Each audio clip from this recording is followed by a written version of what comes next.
L'éventreur de Rostov.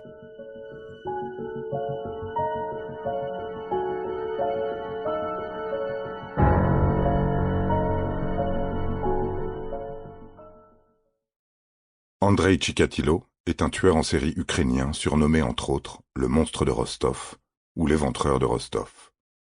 Il est classé parmi les plus grands criminels du siècle.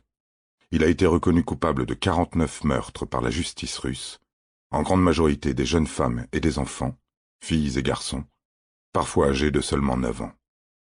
Il a été exécuté d'une balle dans la nuque à Novotcherkassk, en Russie, le 14 février 1994.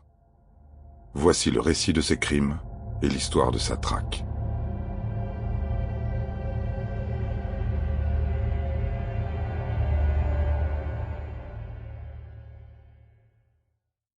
Le premier corps retrouvé n'était quasiment plus qu'à l'état de squelette. Il fut découvert par un homme qui cherchait du bois de chauffage en bordure d'une petite forêt.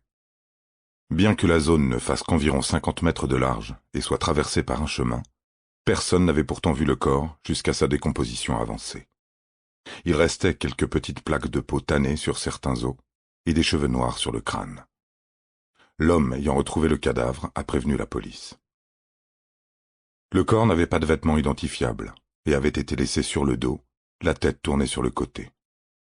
Les oreilles étaient encore suffisamment intactes pour permettre de deviner des trous de boucles d'oreilles, et ceux-ci, ainsi que la longueur des cheveux, laissaient penser que la victime était une femme.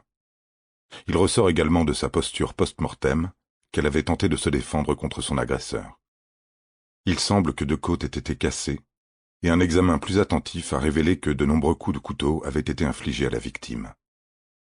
Les orbites oculaires avaient été abîmées par la lame, comme pour retirer les yeux, et des entailles similaires avaient été observées dans la région du pubis.